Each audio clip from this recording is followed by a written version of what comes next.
இயேசு உங்களை நேசிக்கிறார். பிரியமானவர்களே, இந்த நாளில் ஆண்டவர் நம்மளோடு பேசும்படிய வேதத்திலிருந்து சில வசனங்களை கூட வாசித்து ஆண்டவர் நமக்கு கற்றுக் கொடுக்கிற, ஆண்டவர் நம்மளோடு ஈடுபடுகிற காரியத்தை பார்ப்போம். அது ஆதியாகம புஸ்தகம் 2வது அதிகாரம் 21, 22, 23 வசனங்கள் இப்படியாக சொல்லுகிறது. அப்பொழுது தேவனாகிய கர்த்தர் ஆதாமுக்கு அயர்ந்த நித்திரையை வரப்பண்ணினார். அவன் நித்திரை அடைந்தான்.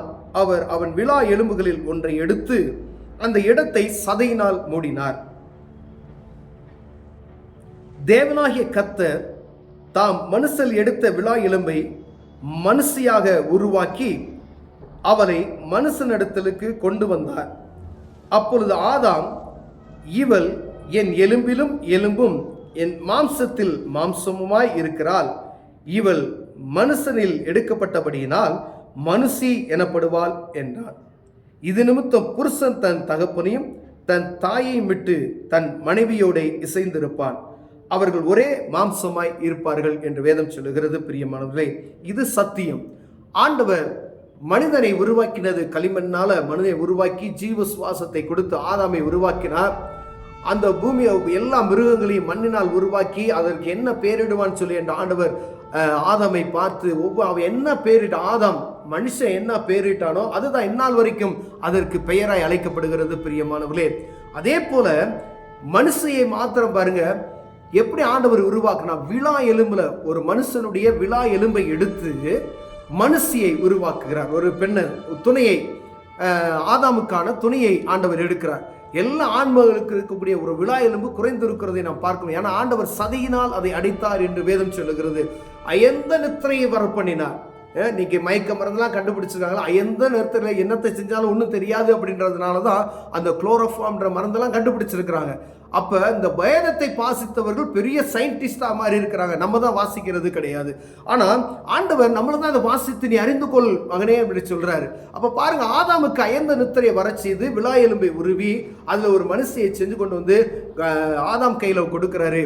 இதுக்கு என்ன பேரிடுவான் என்று பார்க்க அப்படி சொல்லி, அப்போ ஆதாம் பாருங்க, ஆவியானவர் அவனுக்குள்ள இருந்தது நிமித்தமாய், என் மனுஷன்ல இருந்து எடுக்கப்பட்டது நிமித்தமா எனக்கு எலும்பும் எலும்பும் சதைக்கு சதைக்குமா இருக்கிறா, அதனால் இவன் மனுஷி எனப்படுவாள் என்று சொல்லப்பட்டது. கீழே உள்ள மனுஷன் அந்த அப்பொழுது ஆதாம், இவள் என் எலும்பிலும் எலும்பும் என் மாம்சத்தில் மாம்சமாய் இருக்கிறாள், இவள் மனுஷனில் எடுக்கப்பட்டபடினால் மனுஷி எனப்படுவாள் என்றார்.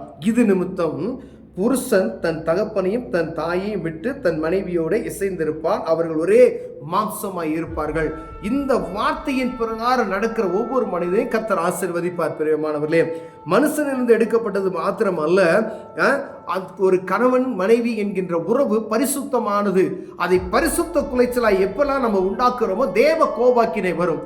சோதம் குமாரோ பட்டணம் அழிக்கப்பட்டதுக்கு ஒரு காரணம், அருவருப்பான காரியங்கள், மிதமிஞ்சிய காரியங்கள் நடந்தது நிமித்தமாவே அங்கு சோதம் குமாரா அழிக்கப்பட்டது. பிரியமானவர்களே, ஆண்டவர் ஆணுக்கு ஒரு பெண்ணை துணையாக கொடுத்தார். ஒண்ணுதான் கொடுத்தார்.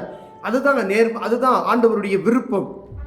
பாருங்க, ஆனா இப்ப நம்ம ஆதாமுக்கு கொடுக்கப்பட்ட அந்த மனைவி எனப்பட்டவளை, அது வேதம் எழுதப்பட்டு இருக்கிறது, தன் தந்தை தாயையும் தகப்பனை விட்டு பிரிந்து 2 பேரும் ஒன்னா இசைந்து இருப்பாங்க, ஒரே மாம்சமா இருப்பாங்க அப்படின்னு சொல்லப்படுகிறது. இது சத்திய வேத வசனத்துல நமக்கு அழகாய் கற்றுக் கொடுத்திருக்கிறது. ஆனா அநேக நேரங்கள்ல நம்ம குடும்பத்துல பாத்தீங்கன்னா, ஒரு பிள்ளையை வளர்த்தது நிமித்தமாய் அந்த மகனை விட்டு வெளியே கொண்டு அனுப்ப மாட்டாங்க. பிள்ளையை என்ன செய்வாங்க, வெளியே அனுப்ப மாட்டாங்க. அவங்க 2 பேரும் கணவன் மனைவி உறவை எப்படி பிரிக்கலாம் என்று சொல்கிற எத்தனையோ குடும்பங்கள் இருக்குது. எத்தனை குடும்பங்கள் அப்படி இருக்கிறது. அவர்களை வழி நடத்த விடாதபடி ஆட்கள் இருக்கிறார்கள். அதை சரியாய் கொண்டு போய் நடத்த முடியாத அளவுக்கு, அதாவது ஒரு கோர்ட் சொல்லக்கூடிய தீர்ப்பை பரிசுத்த ஆவியானவர் உங்களுக்கு கொடுத்த ஞானத்தின் பிறகு தீர்க்க முடியாத எத்தனையோ ஆட்கள் இருக்கிறோம். பிரியமானவர்கள், ஏன்னா ஆண்டவர் சொல்லுகிறார், நீங்களே நியாயாதிபதிகளும் ராஜாக்களை நான் உங்களை வைத்திருக்கிறேன் என்று சொல்லுகிறார். ஆனால் குடும்பங்களை பிரிப்பதற்கு நமக்கு அதிகாரம் கிடையாது. அதை ஞானமா எப்படி நடத்த வேண்டுமோ அப்படி நடத்தணும். அப்படி நடத்த முடியல அப்படின்னா ஆண்டவருடைய துணை இல்லாதபடி இருக்கிறோம் என்பதை நாம் அறிந்து கொள்ளும்படியாக அழைக்கப்படுகிறோம். பிரியமானவர்களே, ஆண்டவர் இந்த நாள்ல குடும்பத்தை கட்டுவதற்கு நம்மோடு இடைப்பட்டு கொண்ட ஒரு கணவன் மனைவி உறவு என்பது பரிசுத்தமானது என்பதை அறிந்து கொள்ளும்படி ஆண்டவர் நம்மளோடு பேசுகிறார். ஒருவேளை கணவன்மார்கள், நீங்க உங்க மனைவியை நேசிக்கணும் என்பதற்கு ஆண்டவர் பேசுகிறார்.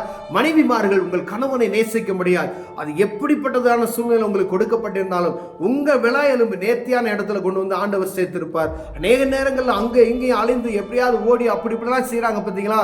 ஆண்டவர் உங்களுக்கு எங்க நியமித்தாரோ அந்த விழா எலும்பு தான் உங்களுக்கு கிடைக்கப்பட்டு இருக்கிறோம்.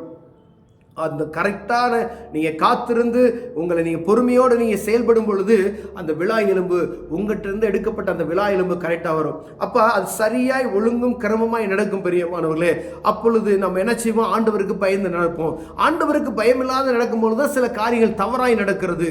அப்ப கர்த்தருடைய பிள்ளைகள் நம்ம என்ன செய்யணும் அப்படின்னு சொன்னா, அந்த கணவன் மனைவியாய் இருக்கக்கூடிய பிள்ளைகளை பிரிப்பதற்கு ஆசைப்படாதபடிக்கு அவர்களை நன்மையாய் வாழ்வதற்கு, ஒருவேளை ஒரு 4 பிள்ளைய இப்போ 2 பிள்ளைங்க தான், என் பிள்ளை என் கூட தான் இருக்கணும் அப்படின்னு நினைக்கிறது தப்பு இல்லை.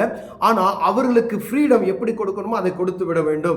அவர்கள் நமக்கு அவங்க நம்ம எதிர்த்து பேசி அந்த ஒரு துன்பத்தின் நேராக கடந்து போகாதபடிக்கு அவர்களுக்கு ஆண்டவர் கொடுத்த அந்த சத்தியத்தின் பிரகாரம் அவங்களை விட்டு விடுவதற்கு அழைக்கப்படுகிறோம். இல்லை, என் மகன் என் கூட தான் இருப்பான் அப்படின்னு சொல்லி ஆசைப்பட்டு அந்த பிள்ளையை எப்படியாவது வரட்டி விடணும்ன்ற நிலைமைக்கெல்லாம் கொண்டு கடந்து செல்கிற எத்தனையோ பேரண்ட்ஸ் உண்டு. ஆனா ஏதாவது குற்றத்தை சொல்லி ஏதாவது அவர்களுக்கு பாரத்தை சுமத்தி அனுப்ப வேண்டும் என்று நினைக்கிற எவ்வளவோ பேர் உண்டு. கணவன் மனைவியை இணைத்து யார் பிரிக்குவதற்கு ஆண்டவர் அதிகாரத்தை கொடுக்கவில்லை. பிரியமானவர்களே, வேதம் சொல்லுகிறது, இது நிமித்தம் புருஷன் தன் தகப்பனையும் தன் தாயை விட்டு பிரிந்து 2 பேரும் ஒரே ஒருவராய் இருப்பார்கள் என்று சொல்லப்படுகிறது. அப்ப பார்த்து கொண்டிருக்கிற அன்பு சகோதரனே, உன் தாயை நேசிக்கணும், தகப்பனை நேசிக்கணும், ஆனா உன் மனைவியும் நேசிக்கணும்ன்றதை மறந்து போய் விடாத. நீங்க ஆண்டவர்கிட்ட நீங்க ஆலோசனை கேட்டு அதன்படி நடப்பீர்களானால் ஆண்டவர் உங்க தகப்பனையும் கண செய்வார், உங்க தாயையும் கண பண்ண செய்வார், உங்க மனைவியும் உங்களுக்கு நேசிக்குவதற்கான வாசலை திறப்பார். அதற்கான ஞானம் ஆண்டவர் தான் உங்களுக்கு கொடுக்க முடியும். ஒருவேளை உங்களுக்கு அப்பா அம்மா பேச்சை மட்டும் கேட்டுட்டு மனைவியை விட்டுட்டீங்கன்னா அவள் உங்களுக்காக கொடுக்கப்பட்ட சரீரம், உங்களுக்காகவே பிரத்யேகமாய் ஆண்டவர் உருவாக்கினவள். அவளை நீங்கள் துன்புறுத்தாதபடி, அவளை மனக்கசப்படுத்தாதபடி நீங்கள் பாதுகாத்துக் கொள்ளணும். அதே போல உங்களை பெற்றெடுத்த தாயை தகப்பனை கனப்படணும் ஆண்டவர் சொல்கிறார். அப்ப நீங்க என்ன செய்யணும்?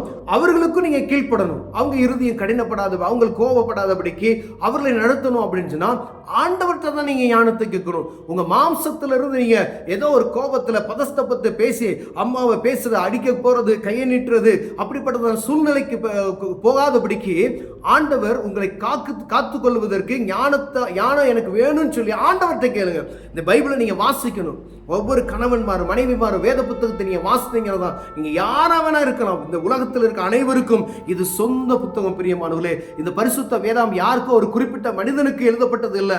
உலகத்துல மனிதனாய் படைக்கப்பட்ட நான் மனுஷி என்று சொல்லப்படுகிற ஒவ்வொருவருக்கும் எழுதப்பட்ட சொத்து என்பதை மறந்து போகாதபடி இதை வாசிப்பீர்களானால் நீங்க எப்படி நடக்கணும், எப்படி வாழணும் என்று சொல்லி ஆண்டவர் இதை தெளிவாக எழுதி வைத்திருக்கிறார். பிரியமானவர்களே, அப்ப ஒரு கணவனானவன், ஒரு புருஷன் என சொல்லப்பட்டவன் தேவ சமூகத்தில் ஞானத்தை கேட்கணும். என் அப்பாட்ட எப்படி நடந்துக்கணும், என் அம்மாட்ட எப்படி நடந்துக்கணும், என் மனைவிட்ட எப்படி நடந்து, என் பிள்ளைகிட்ட எப்படி நடந்து கொள்ளணும். கோபம் வரக்கூடியது எல்லா மனிதனுக்கு இயல்பு. ஆனால் எல்லாவற்றையும் சரியாய் நடத்துவதற்கான ஞானத்தை அவரே தருவார். அப்படி ஞானத்தை அவரிடம் நீங்க வாங்கல, உங்க சுயமா நீங்க எடுக்கும் பொழுது உங்க அம்மா பேச்சை மட்டும் நீங்க கேட்டீங்கன்னா இங்க மனைவிக்கு உங்களுக்கு சண்டை வந்துடும். நீங்க அப்பா பேச்சை மட்டும் கேட்டீங்களா அங்க அம்மாவுக்கு அப்படி சண்டை வந்துடும். ஏன்னா குடும்பத்துல ஒரு குழப்பம் வந்துவிடும். குடும்பம் பிரிகிறதுக்கான அநேக காரியங்கள் நிமித்தம் வருகிறதை பார்க்கிறோம். மாமியாருக்கு மருமகளுக்கு சண்டை. ஆண்டவர் சொல்றாரு, இங்க பிரிவினையை உண்டாக்க வந்து என்ன சொல்றாரு, அநேக நேரங்கள்ல இங்கேயும் அங்கேயும் சமாதானமற்ற சூழ்நிலை. அப்ப எவ்வளவு ஜாக்கிரதையா இருக்கணும். அப்ப புருஷனானவன் ஆதாம்க்கு ஆண்டவர் சொல்றாரு, ஆதாம் தான் பேரிடுறான். அப்பதான் இந்த வார்த்தை சொல்லப்படுது. அப்ப ஒவ்வொரு புருஷன்மார்களும் ரொம்ப விவேகமாய் நடந்து கொள்ளும்படியாய் ஆண்டவர் விரும்புகிறார். இந்த விவேகத்தை யார் தர முடியும்? நம்மகிட்ட இந்த ஞானம் எப்படி வரும்? தேவ சமூகத்துல தான் கேட்க முடியும். இதை உருவாக்க முடியாது. நீங்களா கற்பனையில ஒரு காரியத்தை உருவாக்குவீர்களானால் அது சமாதான கேட்டில் கொண்டு போய் விடுவிடும். பிரியமானவர்களே, ஆண்டவர்கிட்ட போங்க. ஆண்டவரே, இந்த காரியத்தை நான் எப்படி செய்ய, இதை எப்படி பேச பரிசுத்த ஆவியானவர் உங்களுக்கு உதவி செய்வார். அப்பொழுது உங்க மனைவியை எப்படி சமாளிக்கணும், உங்க அம்மாட்ட எப்படி பேசணும், அப்பாவை எப்படி பேசணும், அவங்கள சமாதானமா நடத்தணும், குடும்பத்தை சமாதானம் நடத்தணும்னு சொல்லி அவர் கற்றுக் கொடுப்பார். பிரியமானவர்களே, ஒருவேளை இந்த சூழ்நிலை நீங்க யாராவது இருந்தீங்கன்னா, இது காலம் கடைசியா இருக்கிறது. உன் தாயை தகப்பனை நேசிக்கணும்னு சொல்லி ஆண்டவர் சொல்லி இருக்கிறார். இது கற்பனைகள் ஒன்று. அதே போல உன் மனைவியை நம்ம பார்க்கணும் அப்படின்னு சொல்லி ஆண்டவர் இங்க எழுத வைத்திருக்கார். ஏன்னா அவர் உனக்கு எலும்புக்கு எலும்பு, சதைக்கு சதை அப்படி சொல்லப்பட்டிருக்கார். ஒரு மனைவியை விட்டு நீ வேற ஒரு மனைவியை தேடிட்டு நீ போன அப்படின்னு சொன்னா அதுக்கு நீ கணக்கணும். விபச்சாரக்காரன் என்று எழுதப்பட்டு இருக்கிறது. பிரியமானவர்களே, அப்ப தேவன் ஒவ்வொருவரையும் நியாய தீர்க்கிறதுக்கு வரப்போகிறார் என்று அந்த காரிய இருதயத்தில் இருக்கணும். காலம் கடைசியா இருக்கிறது. அதன் நிமித்தமாக இந்த காரியத்தை நம்ம புரிந்து கொண்டு ஒருவேளை இதுல குறைச்சலவர்களை நாம் காணப்பட்டோமேனால் தேவ சமூகத்துக்கு போய் ஆண்டவரை ஞானத்தை தாங்க, இது காலம் கடைசியா இருக்கு, என்ன மன்னிங்க அப்படின்னு சொல்லி தேவ சமூகத்தில் ஞானத்தை கேட்டு வேத புத்தகத்தை நீங்கள் வாசிப்பீர்களானால் ஆண்டவர் உங்களுக்கு அற்புதம் செய்ய வல்லமையுள்ளவராக இருக்கார். கண்களை மூடுவோம். ஜெபிப்போம். அன்பின் தகப்பனே, ஆண்டவரே, புருஷனானவனுக்கு குடும்பத்தை நடத்தக்கூடிய ஞானத்தை எங்களுக்கு தாங்க. மனைவியை எப்படி நடத்தணும், தாயை எப்படி நடத்தணும், தகப்பனை எப்படி நடத்தணும், பிள்ளைகளை எப்படி நடத்தணும், விவேகமாய் நடந்து கொள்ளுக விசேஷித்த ஞானத்தை ஒவ்வொரு புருஷன்மார்களுக்கும் தாங்க நான் ஜெபிக்கிறோம். இயேசுவின் நாமத்தில் பிதாவே, ஆமென்.